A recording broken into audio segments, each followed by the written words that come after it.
Bismillahirrahmanirrahim. Assalamu ala man ittaba'al huda bila imla.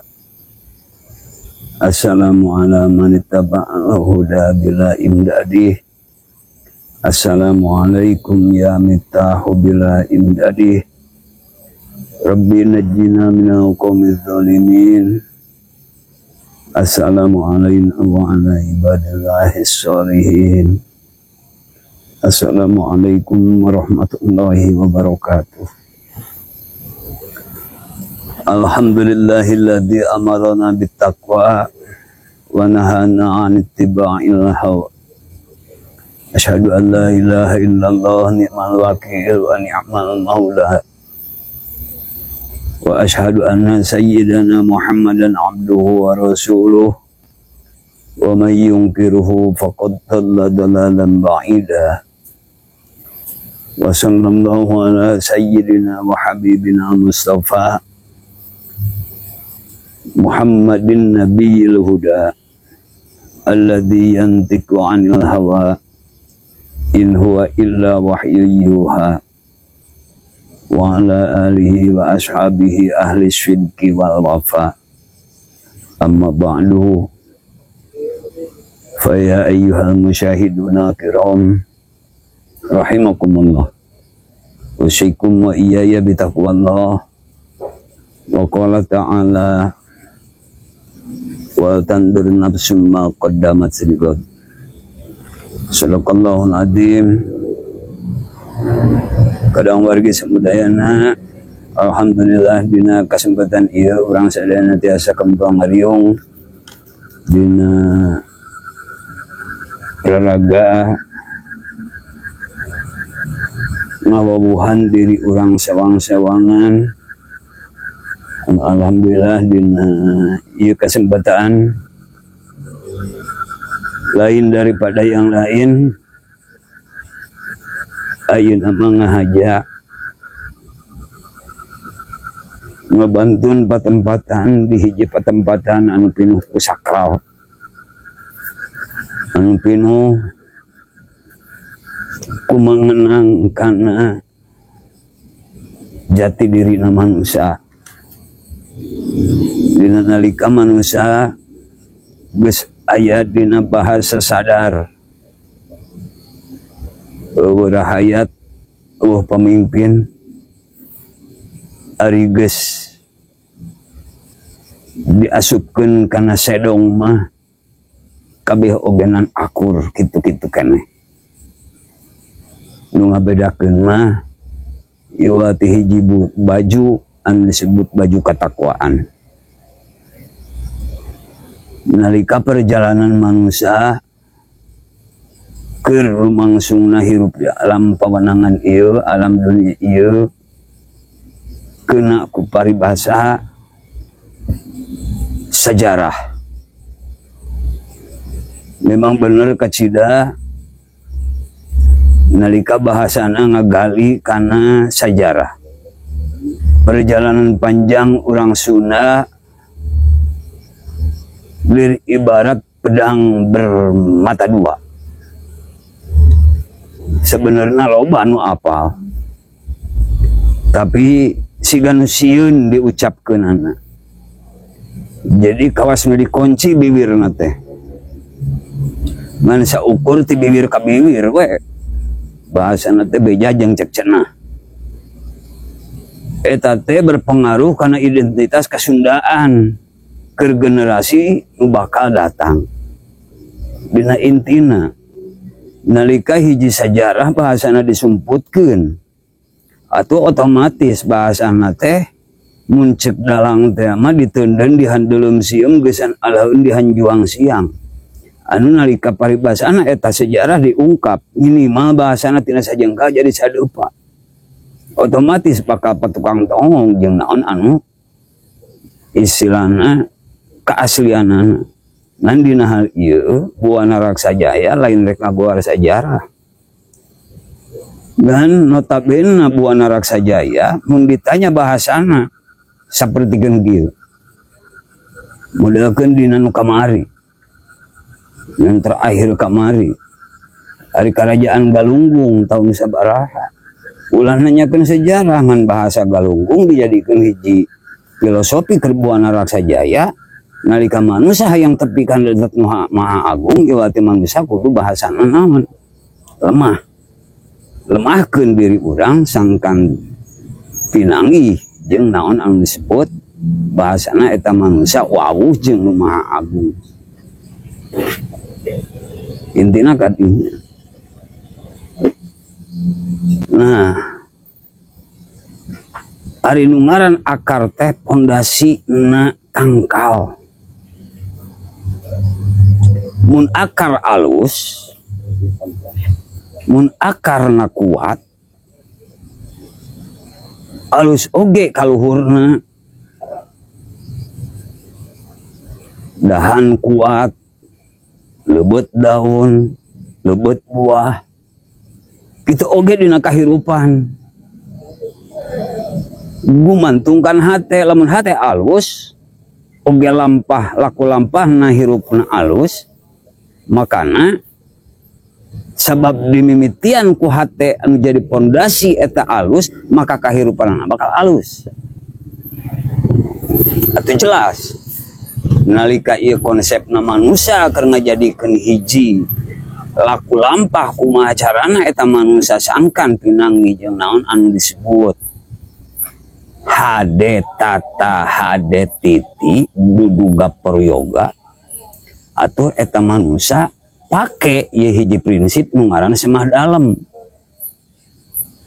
Pake prinsip semah dalem teh mentong asa aing bahasana pang aing pang bisana aing pang pinterna.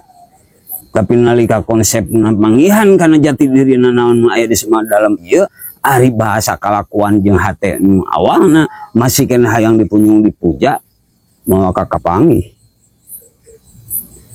Nah makanya sing ingat nu ngaran manusia mah tetep salawasna moal bisa hirup nyerangan. Oh masih ngalaku mau. Najan hirup segala cek paribasana bulu di juru bro dipantau ngalaya di tengah. Imah pinter ku pangarti luhung ku pangabisa pasti butuh jeung pitulung oge panggeuing ti batur sabab manusia masih kena hirup di alam dunia sok disebut makhluk sosial. Nalika konsepna eta makhluk sosial atuh hirup ieu sok jadikeun alhamdulillah ayeuna urang cicing di ngaran hiji patempatan ngaran Sembah Dalem anu tempatna ayeuna lokasina di bundaran Hajat Tugu Hajat ayeuna aya di aya pemakaman ieu teh sing ngajadikeun hiji prinsip kahirupan yen manusia rek luhung ku ilmu jembar ku pangabisa hirup maneh ulah sok hayang dipunjung dipuja komo hayang di alam beuki luhur ilmu justru kalau begitu tungkul eta manusia naonana kalakuan nana gitu tadi intina atuh sok cicing ayeuna di Garawangi naon Garawangi cicing leuwih dahu naon bake ngaranna leuwih dahu kunaon Allah bake nakdirkeun urang cicing di Pancasila. Benar Pancasila lain. Kudu jadi pemikiran eta teh. Oh, berarti lamun di Garawangi sek moal pati-pati karuhun baheula nyimpen atawa ngangaranan kana hiji patempatan mun segda mah minimal atuh urang teh ibroh atuh pitutur oh ieu tempat ieu teh di ngaranan ieu kitu nah. Nalika manusia ngajadikeun hiji peristiwa alam atau ngaran eta patempatan dibere ngaran ku karuhun baheula hakikatna ku Allah modelkeun turuna hujan nah penting atau madarat penting turuna hujan teh keur kahirupan. Tapi hujan moal aya hartina pikeun tangkal geus bae heuh Hujan penting teh lamun seug teh mah eta tangkal masih keneh ngaranna hirup. Nya kitu deui hate. Hate ogenan akur. Nalika manusia hate narima kana saran arahan ti batur, mun hatena masih kana hirup, tang tu bakal narima. Mun hatena geus paeh, wallahu alam, naon terjadi. Tah, dina raraga ayeuna keur ngahirup-hirup hate, sok sing mineng ka hiji patempatan naon anu disebut pakuburan. Keur ngaleuleuskeun hate. Eueuh jawara anu paling kuat lamun disebut teh mah ayeuna titah mayit pek.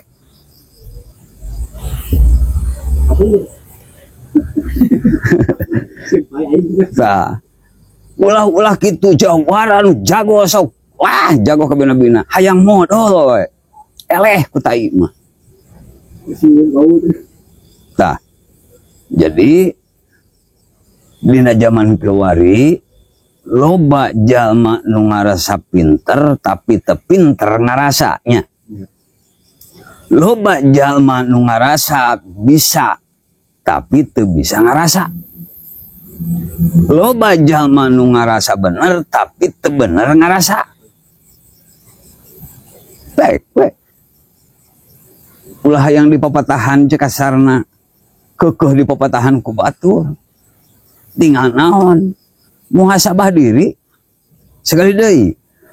Dina zaman kiwari loba nu ngarasa pinter tapi teu pinter ngarasa. Loba jelema pinter. Nu ngarasa pinter aing pang pinterna.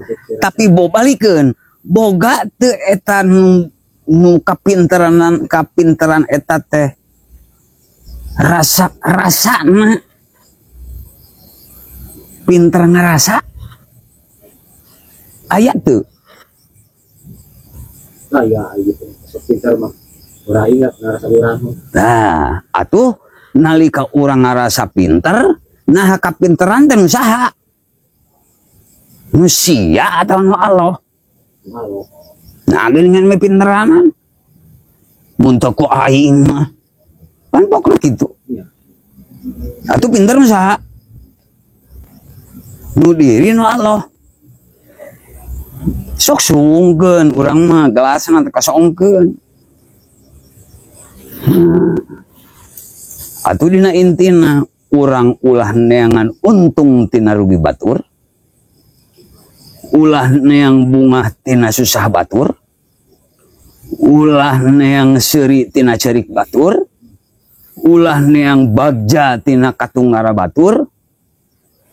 Aji diri urang, aji rasa urang, nu nyayuni sangkan merenah rasa lalu mina hate. Baik.